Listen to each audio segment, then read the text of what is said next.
This is part 2 of a brand new series, The Real Gospel in 10. Again, what does that mean? We are going to be very brief in understanding the basic points of the gospel so that we can get an overview, a bird's eye view of what it means to be saved from sin. Our last presentation was, what is sin? Because that must be understood to understand the gospel correctly. Now we're going to ask the question, how did Christ live when he was here upon this earth? And once again, some statements from inspiration with not a lot of commentary. Here's how we start. John chapter 1, verse 1. In the beginning was the Word, and the Word was with God, and the Word was God. The first thing to understand about Jesus Christ is he is fully God. He comes from heaven as fully God to this earth. Then in Philippians chapter 2, verses 6 and 7, who, though he was in the form of God, did not count equality with God a thing to be grasped, but emptied himself, taking the form of a servant. So what is this emptying that Christ does when he comes down to this earth? He empties himself of what? John chapter 5, verse 30, he says, I can of mine own self do nothing. Now that was not true of Jesus Christ from all eternity.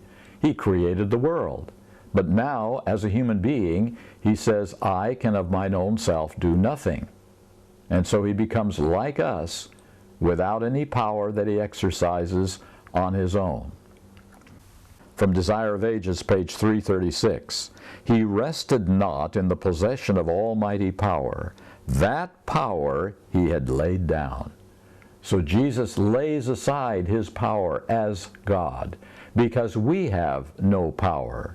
He comes to live as we must live because he is now a human being like us. In Luke 2, verse 52, and Jesus increased in wisdom and stature and in favor with God and man. So Jesus begins as a baby begins. He must learn just as we learn, and he increases daily in understanding. From Desire of Ages, page 70, the very words which he himself had spoken to Moses for Israel, he was now taught at his mother's knee. He gained knowledge as we may do. Believe it or not, that means that Jesus had to ask his mother about the 10 Commandments. And he was the one who had given the 10 Commandments. But now he has to learn exactly as we learn on a day-by-day basis.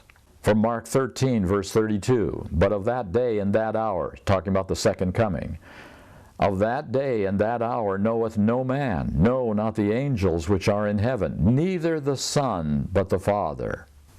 Jesus is saying here that while he's on earth as a human being, he does not know the day and the hour of his return, because the Father apparently has not revealed that to him. So his knowledge is limited to what the Father chooses to reveal to him.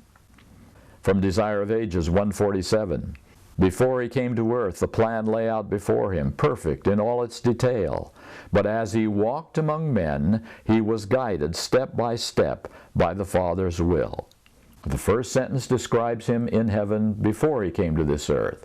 The second sentence describes him as a human being, living on earth as we must live. From Isaiah chapter 53, verse 2, when we shall see him, there is no beauty that we should desire him. If we would see him in his glory, that sentence could not be written that way. We see him as a human being without the glory he had with his Father. Now we come to his human nature. In Romans chapter 8, verse 3, God sending his own Son in the likeness of sinful flesh, and for sin, condemned sin in the flesh. Jesus Christ takes the same sinful flesh, meaning our nature, as we do, and he condemns sin in that flesh. From Desire of Ages, page 49. Like every child of Adam, he accepted the results of the working of the great law of heredity. What these results were is shown in the history of his earthly ancestors. He came with such a heredity. That is a very clear statement, isn't it? It says, like every child of Adam. That means like you and me. He accepts the working of the law of heredity. And then it even adds, just like his earthly ancestors, like David and Abraham and all of the kings of Israel, he came with the same heredity they did, which meant that he had the same nature that they did. From Hebrews chapter 4, verse 15, he was in all points tempted like as we are, yet without sin. That says that Christ was tempted in exactly the same ways we are tempted. He is tempted from the outside, external temptations, and he is tempted from inside, from his own nature, just as we are tempted. Desire of Ages 122 and 123. In our own strength it is impossible for us to deny the clamors of our fallen nature. Through this channel Satan will bring temptation upon us. Christ knew that the enemy would come to every human being to take advantage of hereditary weakness. And by passing over the ground which man must travel, our Lord has prepared the way for us to overcome. The clamors of our fallen nature, that's temptation. And we experience that every day. And this is temptation, please notice. This is not sin. This is hereditary weakness. And by passing over the same ground that we must travel, Jesus has prepared the way for us to overcome. From Desire of Ages, page 24, if we had to bear anything which Jesus did not endure, then upon this point Satan would represent the power of God as insufficient for us. He endured every trial to which we are subject. So if Jesus did not experience the pulls of our fallen nature, then on this point Satan would say, see, he had an advantage. It was unfair. Human beings can't overcome those same pulls to our fallen nature. He endured every trial to which we are subject. From Signs of the Times, June 17, 1897.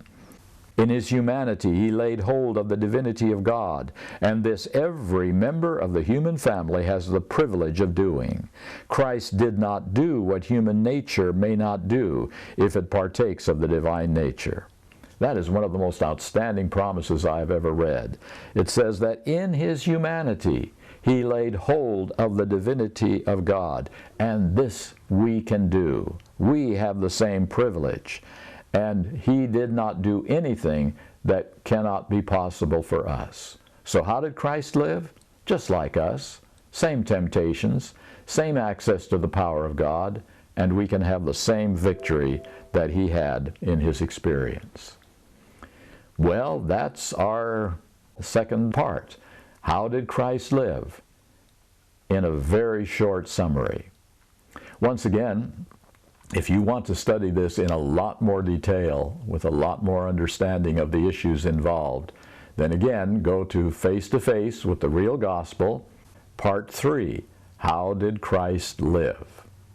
And remember, we're only partway through our study. We're now going to study justification and sanctification. If you have found this study helpful, don't forget to subscribe to my YouTube channel, where you will find more studies on various subjects.